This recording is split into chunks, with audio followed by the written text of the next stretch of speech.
How's it going, my aristocrats? Hope y'all having a great day. Coming back at you with another long form video, and today we're going to be talking about prolactin. So, I came to the revelation that Nofap is all about prolactin. Typically, it's a bug on me, but typically the chemicals produced in your body that I hear discussed in regards to Nofap and semen retention are testosterone and dopamine. And yes, Nofap does have an effect on both of these chemicals, and it does improve both of these things within your body and the way that they function within your body. But the main chemical that nobody is talking about, aside from maybe a few people, is prolactin.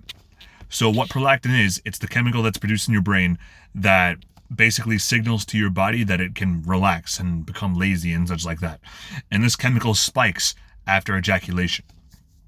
So the thing is that prolactin spikes after ejaculation both during masturbation and during sex. The difference being that during real sex, particularly with somebody who you are affectionate with and somebody that you love, testosterone also goes up.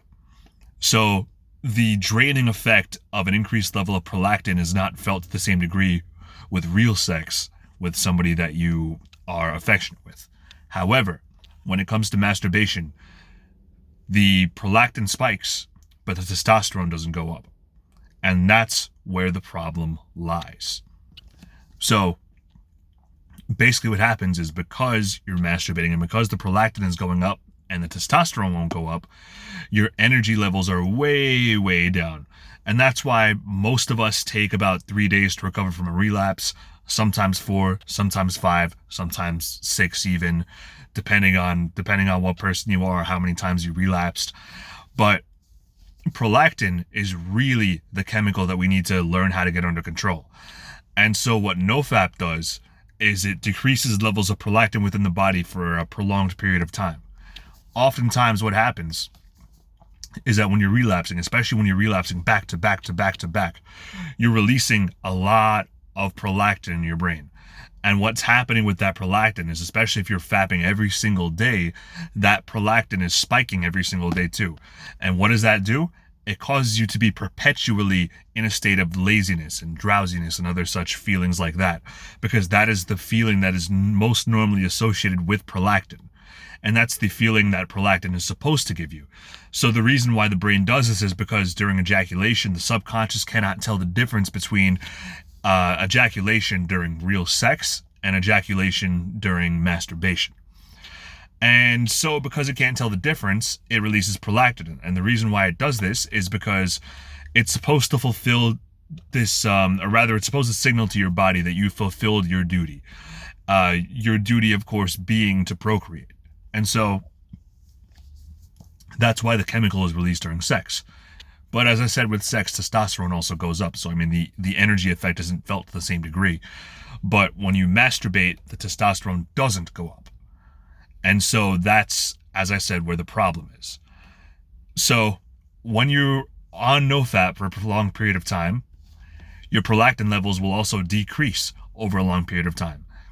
And what we have to keep in mind is that low prolactin levels have also been associated with high levels of energy and more drive and motivation.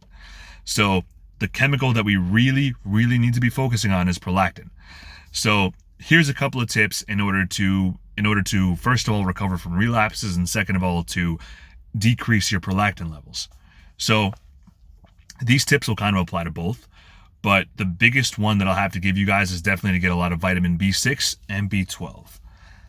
So there are quite a few foods which will give you a lot of B6 and B12, but some of those foods can include beef liver, steaks, milk, and eggs. So milk and eggs are particularly some foods that I've been having a lot of lately just to get some more B6 and B12 in my body. And I certainly have been feeling a little bit of a difference because for some reason I'm currently on day 5 of my current streak, but usually it takes me about 3 days to recover from a relapse. The problem is on this streak that it took me 5 days to recover because my energy only really started coming back today. And I saw that as a little bit problematic, so I really started taking the B12. So lots of milk, lots of eggs, and stuff like that. So definitely been seeing some benefits from that. Definitely been feeling the spike in energy levels, which is good. So my energy is kind of leveling off and it's kind of back to normal. But yeah, so these foods will definitely help you. If you don't really have access to these foods readily, then I would suggest getting a B6 or a B12 supplement, because the supplements will also kind of work, but they won't work to the same degree as getting it from a natural source. However, they still will work to some degree, and it's still better than nothing. So if you don't have access to a steady stream of B6 or B12, definitely hop on the supplements, because the supplements will also kind of benefit that. But another tip is that when you're buying supplements, always check the bottle to see if it's tested, because a lot of supplements are scams. You don't want to get scammed. So make sure that the supplement is tested by a viable lab or by a reputable lab, so you don't waste your money on supplements that are just meant to be a gimmick or a placebo.